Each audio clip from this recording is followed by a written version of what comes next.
Assalamualaikum warahmatullahi wabarakatuh. Alhamdulillah Rabbil Alamin. Wassalatu wassalamu ala khatamil anbiya'i wal mursalin Nabiyyina Muhammadin wa ala alihi wa sahbihi ajma'in, amma ba'd. Para jamaah yang dirahmati Allah, pertama-tama marilah kita panjatkan kehadirat Allah Subhanahu wa Ta'ala yang telah memberikan kenikmatan yang tidak terhingga pada diri kita. Mudah-mudahan kita semua diberi kekuatan untuk mensyukuri nikmat-nikmatnya, sehingga Allah berkenan untuk memberikan tambahan kenikmatan pada diri kita. Para jamaah yang dirahmati Allah, pada sore hari ini kajian kitab Riyadhus Shalihin akan saya mulai, dan tema yang kami pilih adalah bersedekah dengan sesuatu yang disukai. Ya. Para jamaah yang dirahmati Allah, ada kalanya orang itu ketika memberi kepada orang lain, yang diberikan itu sesuatu yang sudah tidak berguna, yang sudah tidak diinginkan, yang sudah tidak dicintai, yang sudah tidak diharapkan, sehingga barang yang diberikan itu menjadi sesuatu yang tidak bermakna bagi dirinya. Tetapi mungkin saja sesuatu yang diberikan itu masih bermakna bagi orang lain. Sekarang ada yang namanya sedekah pakaian bekas. Itu pakaian bekas pakai, artinya sudah dipakai dan sudah tidak digunakan lagi. Sedekah barang bekas, yaitu barang-barang yang sudah tidak pakai lagi. Memang sedekah seperti itu ya tetap bernilai, karena boleh jadi apa yang sudah kita buang, tidak kita pakai lagi, itu masih bisa dipakai oleh orang lain dan berguna bagi orang lain. Tetapi Rasulullah SAW itu justru menekankan kepada diri kita, ketika kita bersedekah, sedekah itu akan lebih bernilai ketika kita menyedekahkan sesuatu yang kita cintai, kita sukai, masih kita harapkan. Dan kepada siapa? Nah, ada prioritas-prioritas. Nah, tentu saja di dalam hal ini kita harus memahami bagaimana Rasulullah menjelaskannya di dalam sabdanya. Ada sebuah hadis yang dikutip oleh Imam An-Nawawi di dalam kitab Riyadhus Shalihin. Sebuah hadis yang diriwayatkan oleh Imam Bukhari dan juga Imam Muslim di dalam kitab sahihnya, yang semua berasal dari Anas bin Malik radhiyallahu anhu. Di dalam kitab Riyadhus Shalihin dinyatakan, an Anasin radhiyallahu anhu qala, kana Abu Talhata radhiyallahu anhu aktsaral ansari bil madinati malan min nakhlin, wa kana ahabbu amwalihi ilaihi bayruha'a, wa kanat mustaqbilatal masjidi, wa kana Rasulullah sallallahu alaihi wasallam yadkhuluha wa yashrabu min ma'in fiha tayyibin. Qala Anas, falamma nazarat hadhil ayah lan tanalul birra hatta tunfiqu mimma tuhibbun, yaitu ayat Al-Quran yang terdapat di dalam surah Ali Imran, tepatnya pada ayat 92, yang bunyinya lan tanalul birra hatta tunfiqu mimma tuhibbun. Qama Abu Talhata ila Rasulillahi sallallahu alaihi wasallam faqala, ya Rasulullah, inna Allah ta'ala anzala alaika lan tanalul birra hatta tunfiqu mimma tuhibbun, wa inna ahabba mali ilayya bayraha'u, wa innaha sadaqatun lillahi ta'ala arju birraha wa duhraha indallahi ta'ala, wada'aha ya Rasulullah haitsu araka Allah, Faqala Rasulullah sallallahu alaihi wasallam, bah, dzalika malun rabihun, dzalika malun rabihun. Wa qad sami'tu ma qulta wa inni ara an taj'alaha fil aqrabin. Faqala Abu Talhah, af'alu ya Rasulullah. Faqassamaha Abu Talhata fi aqaribihi wa bani ammihi. Muttafaqun alaih. Nah, para jamaah yang dirahmati Allah, di dalam hadis ini Imam An-Nawawi menyatakan bahwa ada sebuah hadis yang berasal dari Anas bin Malik, sahabat Nabi Muhammad SAW. Dinyatakan bahwa Anas bin Malik itu mengatakan bahwa pada suatu saat Abu Talhah temannya Anas bin Malik, itu yang dikatakan oleh Anas bin Malik adalah seorang sahabat Ansor yang memiliki kebun pohon kurma yang paling banyak di Madinah. Harta benda yang paling disukainya menurut Anas bin Malik adalah kebun di Bayruha yang terletak di seberang Masjid Nabawi. Nah, dinyatakan oleh Anas bin Malik bahwa Rasulullah SAW itu sering masuk ke kebun itu dan minum air segar di kebun itu. Nah, diceritakan ketika turun ayat yang terdapat di dalam surah Ali Imran ayat 92 yang berbunyi lan tanalul birra hatta tunfiqu mimma tuhibbun, yang artinya kamu sekalian sekali-kali tidak sampai pada kebajikan yang sempurna sebelum kamu sekalian mendermakan sebagian harta yang kamu cintai. Nah, Abu Talhah pada saat itu segera menemui Rasulullah sallallahu alaihi wasallam dan berkata, "Ya Rasulullah, sesungguhnya Allah telah berfirman bahwa kamu sekalian sekali-kali tidak sampai pada kebajikan yang sempurna sebelum kamu sekalian mendermakan sebagian harta." Ada yang mengatakan separuh, ada yang mengatakan sebagian harta yang kamu cintai. Tapi prinsipnya tidak semuanya. Dan sesungguhnya harta yang paling kusukai itu adalah harta yang disebut oleh Abu Talhah itu adalah kebun Bayruha itu. Dan kebun itu aku sedekahkan untuk Allah Ta'ala dengan harapan kebun itu berbuah kebaikan dan manfaatnya ada di sisinya. Artinya Abu Talhah berharap setelah dia bersedekah dengan kebun itu, Allah akan memberikan kebaikan dan memberi manfaat kepada dirinya terkait dengan sedekahnya itu. Nah, silakan Anda pergunakannya sesuai dengan petunjuk Allah kepada Anda. Ini kata Abu Talhah kepada Rasulullah Nabi Muhammad SAW. Nah, terkait dengan pernyataan Abu Talhah itu, kemudian Rasulullah bersabda, hebat, bah itu hebat. Itu adalah harta yang berguna. Bahkan diulangi sampai 2 kali, itu adalah harta yang berguna.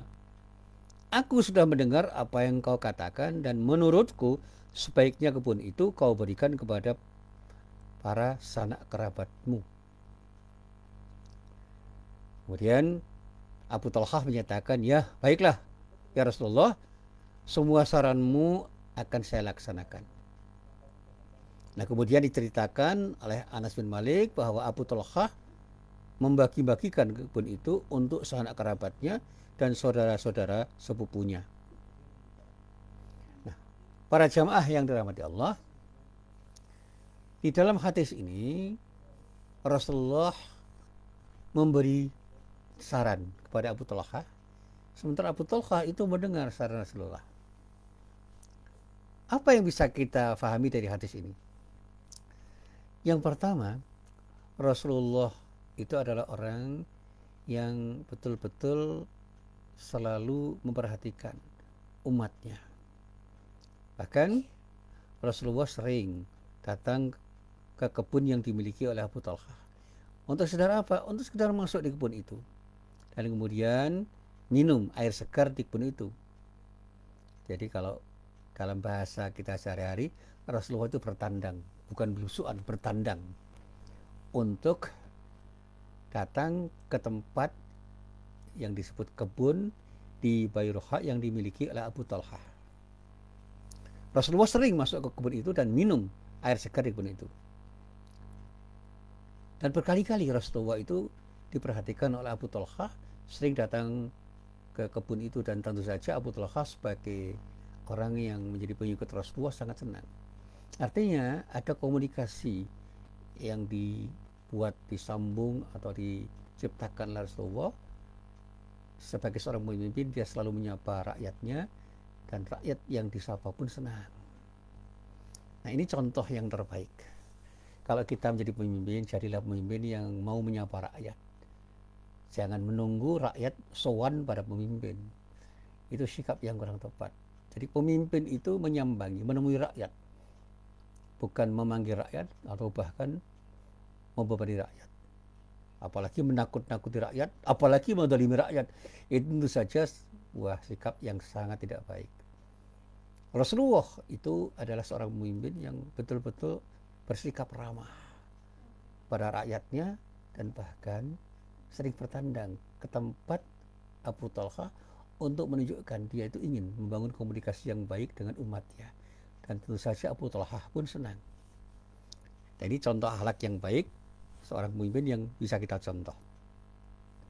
Nah, diceritakan di dalam hadis ini ketika turun ayat yang terdapat di dalam surah Ali Imran ayat 92 yang berbunyi lan tanalul birra hatta tunfiqu mimma tuhibbun, yang artinya kamu sekalian sekali-kali tidak sampai pada kebajikan yang sempurna sebelum kamu sekalian mendermakan sebagian harta yang kamu cintai.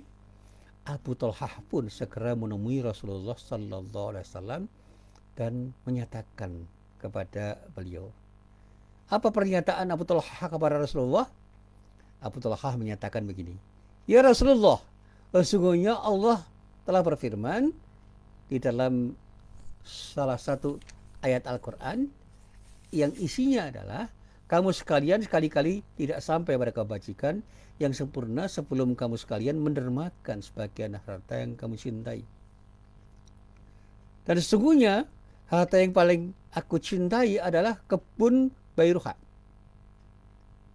Kebun itu aku sedekahkan untuk Allah Ta'ala dengan harapan kebun itu akan berbuah kebaikan dan membuahkan manfaat di sisi Allah.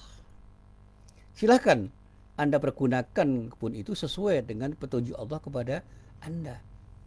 Jadi memohon, Abu Talhah itu memohon kepada Rasulullah agar kebunnya itu dimanfaatkan untuk kebaikan, dan pada saatnya dia berharap Allah ridho dan memberikan manfaat pada dirinya terkait dengan sedekah yang dia lakukan itu. Nah, atas pernyataan dari Abu Talhah itu Rasulullah pun bersabda, Anda hebat ya Abu Talhah. Harta itu adalah harta yang berguna, dan kata itu diulangi 2 kali. Itu adalah harta yang berguna. Maksudnya harta yang disebut oleh Abu Talhah yaitu kebun di Bayruha. Aku sudah mendengar apa yang kamu katakan. Dan menurutku sebaiknya memang kebun itu kau berikan kepada para sanak kerabat Anda sendiri. Jadi kalau dalam bahasa sederhana, sanak kerabatlah yang harus diprioritaskan sebelum diberikan kepada orang lain. Ya, kemudian Abu Talhah merespon saran Rasulullah itu dengan pernyataan, baiklah ya Rasulullah, saya akan mengikuti saranmu, semua akan saya laksanakan ya Rasulullah. Lalu dikatakan Abu Talhah membagi-bagikan kebun itu untuk sanak kerabatnya dan saudara-saudara sepupunya. Artinya apa yang disarankan Rasulullah itu dilaksanakan. Kebun itu meskipun sangat dicintai, dia yakin bahwa apa yang disedekahkan karena Allah itu akan berbuah menjadi kebaikan yang datang dari Allah pada dirinya. Maka saran Rasulullah dilaksanakan apa adanya. Dibagikanlah kebun itu kepada sanak kerabatnya dan saudara-saudara sepupunya. Nah, para jamaah yang dirahmati Allah, di dalam hadis ini kita bisa memahami bahwa kita sangat dianjurkan untuk bersedekah dengan harta benda yang sangat kita cintai, yang baik, yang kita sukai. Karena kesempurnaan pahala kebajikan itu hanya akan diperoleh dengan berbuat seperti itu. Jadi kalau mau sedekah, jangan sedekah dengan harta yang sudah tidak kita gunakan atau tidak kita cintai, tidak harapkan, tidak kita sukai. Bersedekahlah dengan harta yang masih kita cintai dan bahkan sangat kita cintai. Dan itu akan bermakna karena apa? Kita bisa menggunakan semua yang diberikan oleh Allah itu untuk kita berikan kepada orang yang insya Allah orang pun akan mencintai apa yang kita cintai itu. Artinya apa? Itu berbagi kebahagiaan. Kalau kita ingin berbagi kebahagiaan dengan orang, berbagilah pada orang selaras dengan apa yang membahagiakan kita. Kalau kita ini punya kebun yang kita sukai dan kita ingin berbagi kebahagiaan dengan orang lain, berikan kebun yang kita sukai itu untuk orang lain, utamanya kepada sanak kerabat kita, saudara-saudara kita, orang yang paling dekat dengan diri kita. Mungkin kakak kita, mungkin adik kita, atau mungkin siapa saja yang menjadi tanggung jawab kita, atau orang-orang yang punya kedekatan dengan diri kita. Dan inilah yang dilakukan oleh Abu Thalhah.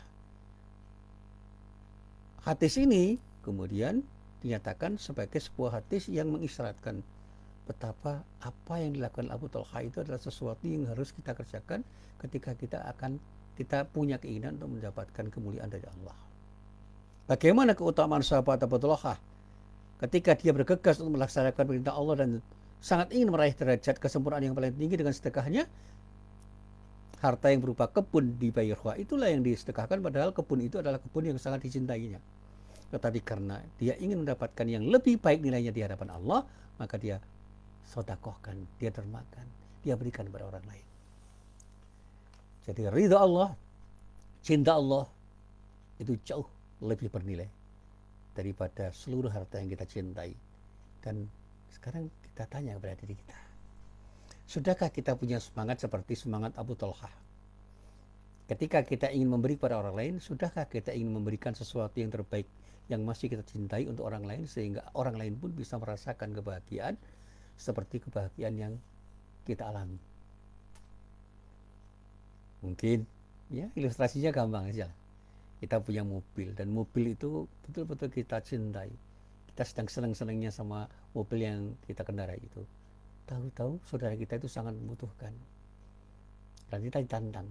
Berani nggak kita mengatakan, demi untuk mendapatkan ridha Allah, demi untuk mendapatkan cinta dari Allah, demi untuk mendapatkan kebaikan dari Allah, saya sedekahkan mobil yang saya cintai itu untuk saudaraku, untuk temanku, untuk adik-adikku, untuk siapa saja sanak kerabatku yang memerlukan dan mungkin lebih memerlukan dari diri saya dibandingkan diri saya dengan mobil yang saya miliki dan saya kendarai itu. Kalau kita punya motor dan motor itu sedang menjadi motor yang kita cintai, sedang kita sukai, sedang benar-benar kita inginkan, bersediakah kita menyedekahkan motor yang kita cintai itu untuk mendapatkan kebaikan dari Allah? Karena kita bisa memberikan penilaian bahwa kebaikan yang datang dari Allah, berupa ridha Allah, berupa pahala dari Allah, jauh lebih bernilai daripada apa yang kita miliki berupa motor yang sedang kita cintai itu. Mungkin kita punya baju, punya sarung, punya celana panjang, punya apa saja yang kita miliki, dan ternyata banyak orang yang menginginkan dan membutuhkan sesuatu yang kita miliki itu. Mau nggak? Berani nggak kita itu menyedekahkan sesuatu yang sedang kita cintai itu untuk kita berikan kepada orang yang lebih memerlukan? Itu pengorbanan. Jadi nilai sedekah kita itu pada pengorbanan kita ketika kita memberikan sesuatu yang masih kita cintai untuk kita berikan kepada orang lain yang lebih membutuhkan. Dan pada saatnya kita bisa membahagiakan orang lain seperti ketika kita bahagia ketika mendapatkan sesuatu yang sedang kita cintai itu. Dan masih banyak lagi. Saya masih ingat dulu cerita dari orang yang sangat dekat dengan Pak R. Fahrudin. Dan itu menjadi pelajaran yang sangat berharga bagi diri saya. Pak R. Fahrudin itu punya dua cerita yang diceritakan oleh banyak orang pada diri saya. Beliau tidak pernah bercerita pada saya meskipun saya itu muridnya. Satu saat kata banyak orang yang bercerita pada saya, Pak R. Fahrudin itu ketika menjadi karyawan Departemen Agama, sekarang Kementerian Agama, di Jawa Tengah, dia itu mendapatkan bagian perumahan. Nah, ketika dia itu sudah dipilih oleh kepalanya untuk mendapatkan bagian perumahan, ternyata ada orang yang lebih membutuhkan dan memohon kepada Pak R. Fahrudin bagaimana Pak R. Fahrudin itu bisa memberikan haknya kepada dirinya karena dia sangat butuh terhadap perumahan yang diberikan kepada Pak R itu. Apa kata Pak R? Ambil. Kamu lebih membutuhkan daripada diri saya karena saya masih punya tempat tinggal yang bisa saya tinggali di Yogyakarta. Luar biasa itu. Cerita yang kedua, Pak R. Fahrudin itu pernah mendapatkan hadiah dari pemerintah ketika beliau menjadi ketua DPA waktu itu. Sebuah mobil sedan Twin Cam warna biru. Dia sadar bahwa saya, kata dia, menjadi ketua DPR karena saya adalah ketua Muhammadiyah, yang oleh karena itu saya mewakili Muhammadiyah, maka sedan yang diberikan oleh pemerintah pada saya itu akan saya berikan kepada Muhammadiyah. Maka sedan itu diberikan kepada rektor UMY pada waktu itu Pak Dasrul Hamid untuk dikendarai. Ketika dia ditanya, kok diberikan Pak? Ya, ini mobil untuk Muhammadiyah bukan untuk saya.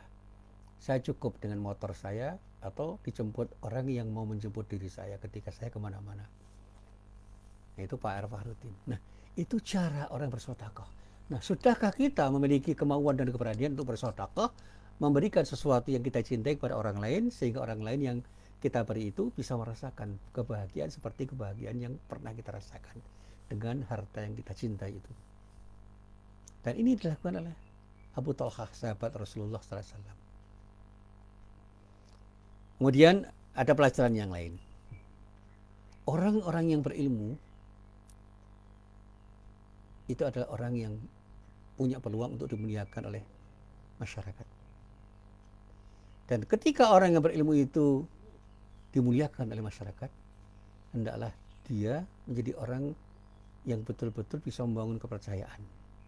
Sehingga dialah orang yang bisa dipercaya untuk memberikan sesuatu yang terbaik pada masyarakat. Dan Rasulullah menunjukkan jati dirinya sebagai orang yang bisa dipercaya oleh masyarakat, sehingga dia memberi saran kepada Abu Talhah untuk membagikan harta yang dia cintai itu untuk diberikan kepada orang yang membutuhkannya. Sehingga sedekah yang disarankan Rasulullah itu betul-betul menjadi sesuatu yang diamalkan oleh Abu Talhah. Karena apa? Kepercayaan Abu Talhah kepada Rasulullah. Jadi pemimpin itu harus menjadi orang yang mendapatkan kepercayaan tingkat tinggi, high trust. Nah, sekarang ini banyak orang yang sudah kurang dipercaya oleh masyarakat dan bahkan tidak dipercaya oleh masyarakat, sehingga himbauan-himbauan pemimpin kepada masyarakat itu seringkali diabaikan. Ironis. Jadi sekali lagi, contoh kalau Rasulullah, seorang pemimpin yang karena dia cukup amanah di dalam memimpin, punya kepribadian yang betul-betul bisa dipercaya, akhirnya apapun saran yang diberikan oleh Rasulullah kepada orang yang dipimpin, pada umatnya, dipatuhi. Sehingga Abu Talhah yakin betul bahwa saran dari Rasulullah terkait dengan ayat Al-Quran yang diturunkan oleh Allah kepada dirinya, itu memang harus segera dilaksanakan. Sehingga ketika Allah berfirman, lan tanalul birra hatta tunfiqu mimma tuhibbun, yang artinya kamu sekalian sekali-kali tidak sampai pada kebajikan yang sempurna sebelum kamu sekalian mendermakan sebagian harta yang kamu cintai, dilaksanakan oleh Abu Talhah dan diserahkan semuanya kepada Rasulullah. Dan Rasulullah menyarankan, serahkan semua yang kamu cintai itu kepada orang yang lebih berhak untuk mendapatkannya. Siapa? Sanak kerabatmu, orang yang paling dekat. Karena pada saatnya Abu Talhah memberikan kepada sanak kerabatnya, termasuk di dalamnya diberikan kepada saudara sepupunya. Dan ini adalah pengamalan ajaran Islam yang luar biasa. Andai kata semua orang mau mengamalkan yang seperti ini, luar biasa. Masyarakat kita itu akan menjadi masyarakat yang betul-betul punya semangat ta'awun yang luar biasa dan saling mensejahterakan. Nah, para jamaah yang dirahmati Allah, kemudian yang terakhir dari apa yang bisa saya cermati dari pelajaran yang ada di dalam hadis ini, bahwa kalangan yang lebih diutamakan untuk menerima kebaikan seseorang ialah orang-orang yang memiliki kedekatan hubungan dengannya. Misalnya punya hubungan darah dengannya. Baru kemudian orang-orang yang membutuhkan bantuan di sekitarnya, misalnya tetangganya. Nah, jika orang-orang yang di sekitarnya sudah tidak memerlukan bantuannya, tentu saja orang yang membutuhkan lebih harus diprioritaskan daripada selain kalangan-kalangan yang tidak membutuhkan. ada kalangan-kalangan yang memang kurang membutuhkan. Jadi kalau bahasa gampangnya begini, kita harus mengerti skala prioritas. Siapa yang paling membutuhkan, siapa yang membutuhkan atau sangat membutuhkan, siapa yang sedang-sedang saja ketika membutuhkan, yang kurang membutuhkan baru yang tidak membutuhkan. Nah sekarang ini seringkali sedekah itu kita berikan kepada orang-orang tertentu yang barangkali tidak terlalu membutuhkan. Bahkan itu bukan sanak kerabat kita yang semestinya menjadi tanggung jawab kita untuk kita beri sesuatu yang dibutuhkan oleh mereka. Bahkan banyak kakak yang tidak peduli terhadap adik, adik tidak peduli terhadap kakak, saudara tidak peduli satu sama lain. Karena apa?